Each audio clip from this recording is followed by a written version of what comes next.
Huge automatic unloaders at work at Conneaut, Ohio. There are 7 of these mammoth unloaders at the docks of the United States Steel Corporation. They are used for unloading the ore vessels that bring their freight by way of the Great Lakes from the Lake Superior ore region, which is rich in its mineral deposits. The ore is unloaded from the vessels and deposited in the railroad cars that run beneath the unloaders. The work is done on a scale and with a rapidity almost unbelievable. A pocket airplane, which has folding wings, thus greatly reducing the storage space required. It is called the Whippet.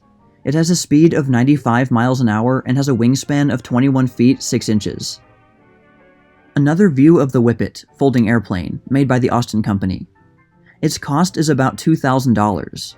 It is 16 feet 3 inches long. It can go 30 miles on a gallon of gasoline. It is shown here ready to fly. Special police force of picked men, well armed, organized by Gustav Noske, Germany's Minister of Defense. They are called the Safety Police. The Allies, however, are moving toward a reduction of the force as being in conflict with treaty terms. Ex-Emperor Charles of Austria, his wife, the former Empress Zita, and their children, photographed in the garden of their residence at Prangins in Switzerland. The estate, which belongs to a relative of the exiles, has been put at their disposition. While schemes for the restorations of the Habsburgs are at times reported, they rarely center upon the late occupant of the throne. Queen Wilhelmina of Holland on a journey through the province of Limburg, where she was warmly greeted. Behind her is Prince Henry, and to the right are the Minister of the Interior and the Burgomaster of Heerlen. How rapidly things have changed in a year is shown by this picture of the burning of memoranda at the breaking up of the general headquarters in France. Secrets that were once most jealously guarded and which their owners would have defended with their lives have lost all their value now that the war has ended, and concealment of plans is unnecessary. Babe Ruth, the famous baseball star who has recently been purchased by the New York Americans from the Boston Red Sox for $125,000, largest price ever paid for a player. He made 29 home runs last season.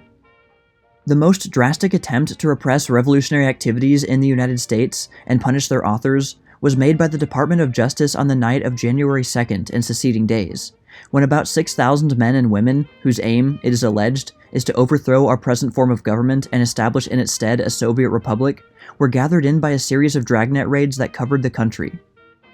In addition to the arrests, tons of red literature were captured and are now under examination by the authorities. Most of those arrested were aliens, chiefly of Russian birth. As soon as possible, their guilt will be ascertained, and those convicted of furthering revolutionary aims will be deported to the countries from which they came. By the direction of Secretary of Labor Wilson, those able to furnish $1,000 bail will be released pending trial. Photo caption: Members of IWW and other revolutionary organizations being searched after the state's attorney's raid in Chicago that antedated by a day the raids of the Department of Justice.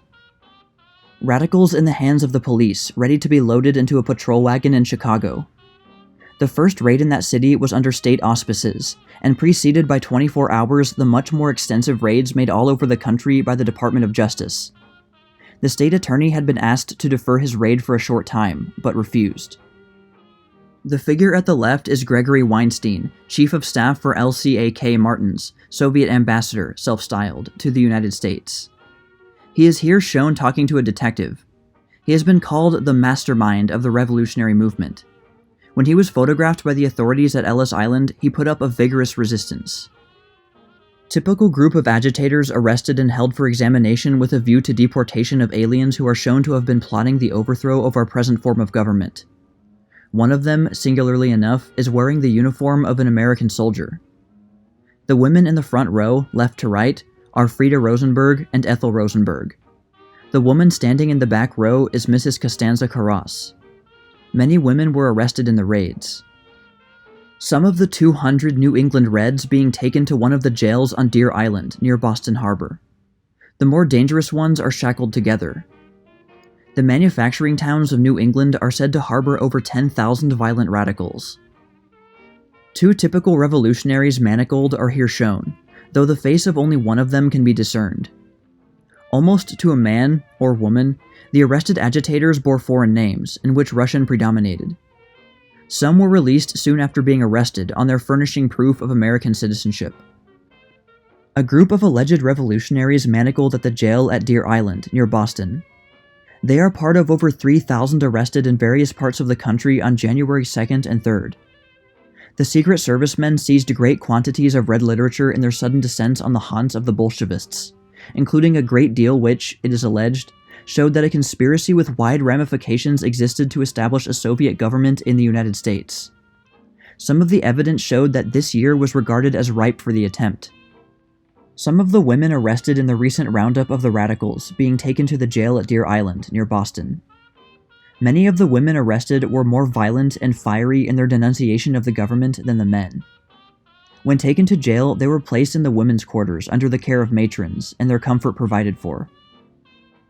Men and women accused of revolutionary agitation and under arrest by agents of the Department of Justice boarding the ferryboat at the Battery for the trip to Ellis Island. Here they will be held pending proceedings looking toward deportation of those whose guilt is proved. Many things have combined to make the Egyptian problem a serious one for the British government. A number of factors have been responsible for the uprisings in various parts of the country, some of which have resulted in considerable loss of life, and have only been repressed by drastic measures on the part of the military authorities. Part of the trouble has been due to the general unrest and hysteria that have swept the world in the wake of the war and have not left Egypt untouched. In addition, there has been the genuine aspiration for a native government expressed in the slogan of "Egypt for the Egyptians." Regarding this, Earl Curzon stated in the British House of Lords on November 25th that Great Britain could not possibly give Egypt entire liberty of action, as the country, standing as it does at the door of Africa and the highway to India, was incapable of maintaining a stable government or of protecting its own frontiers.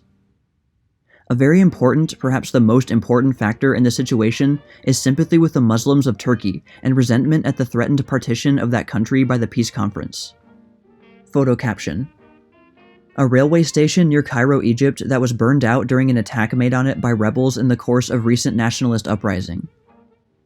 Lord Milner, president of the Egyptian commission sent to that country by the British government to maintain law and order. Lord Milner is a man of wide experience and proved ability. Street demonstration in Cairo when the mob carried aloft a portrait of the Khedive. The mob was scattered by British troops, but only after 13 of the rioters had been killed and 71 wounded. Egyptian students invading the streetcars during a riotous demonstration and waving the nationalist flag. The nationalist movement in Egypt has attained greater proportion than was expected at the outset. Some of the leaders have been deported to Malta, but a sullen and rebellious spirit still pervades large masses of the people. Egyptian Prime Minister talking with Lord Allenby, the British High Commissioner for Egypt. The Premier a week previously had narrowly escaped assassination. Lord Allenby has ably fulfilled the duties of his office, his task having been made the easier because of the glamour that surrounds him by virtue of his dazzling military successes in Palestine. Procession of students from the El Azhar University parading with their banners. The students have been fervent advocates of nationalism, and the suppression of their activities without bloodshed has been a perplexing problem for the authorities. The immense amount of shipping sunk during the World War and the monetary value involved have turned the thoughts of naval constructors as never before to the problem of saving as much as possible from the wrecks. The pictures here shown illustrate one of the most ingenious achievements in this direction. The Italian battlecruiser Leonardo da Vinci was sunk at its moorings in the harbor of Taranto on the night of August 2nd to 3rd, 1916, by an explosion in the magazine. It turned turtle and carried down to death 21 officers and 221 men. The deed was traced to traitors who were shot. It was at first proposed to blow up the ship, as it was a formidable harbor obstruction, but it was finally decided to try to raise it. It proved not feasible to ride it where it lay, and the engineers were forced to lift it and float it in the upside-down position in which it lay. The first thing attempted was to remove the munitions and stores, and this was successfully accomplished, thus materially lightening the weight to be raised. Then the divers succeeded in plugging the holes that had been caused by the explosion. Then the engineers removed the 305mm gun turrets. It took the whole of 1918 to remove these and prepare them so that they could be salved after the ship had been towed into dry dock. At the beginning of September 1919, the ship was refloated by the use of compressed air, and was taken to the dry dock upside down, a distance of 1¼ miles. There she was dried out and cleaned, and the necessary repairs effected. 8 pontoons of 400 tons were required to pull the great cruiser out of the mud. When all repairs are made, the deck will be covered and made watertight. Then the vessel will be towed out in the harbor to a suitable depth, still upside down. It will then be flooded in such a way as to make it assume gradually an upright position. The funnels and turrets will then be replaced and the vessel will be ready for service. Photo caption: hull of the battlecruiser resting on the supports that had been previously prepared for her. At first, her removal from the harbor bed had been contemplated because she was a menace in the path of navigation. But later, the fact that she was in a sheltered position and in less than 40 feet of water suggested that she might be successfully salved. The salvaged battlecruiser at the entrance of the harbor of Taranto, with stabilizing cylinders attached to the hull and salvage men on top. The turrets had been removed from underneath and the guns dismounted underwater. The Leonardo da Vinci safely fixed in the Taranto dry dock after having been towed in upside down. She was a ship of 22,380 tons, and her salvage was unique in the annals of marine engineering. The port side of the Leonardo da Vinci, with the stern, rudder, and name upside down. The rents in the hull caused by the explosion that sent her to the bottom are visible. She was a sister ship to the Giulio Cesar and the Conte di Cavour, and her value as a fighting ship made her well worth the saving. Although at first regarded as irretrievably lost, the ingenuity of Edgardo Ferrati, a naval constructor, resulted in her salving. Representatives of the Communist Party in session at Chicago. Many of those here shown are now in the hands of the government awaiting probable deportation. Their frankly avowed purpose is to overthrow the United States government and put a Soviet republic in its place. The youth of most of the delegates is noticeable, as is also the fact that the newspapers visible are printed in a foreign language. The initial stage of airplane flying is in the past. So many improvements have been made in the matter of safety and stability that air traveling has largely been robbed of danger.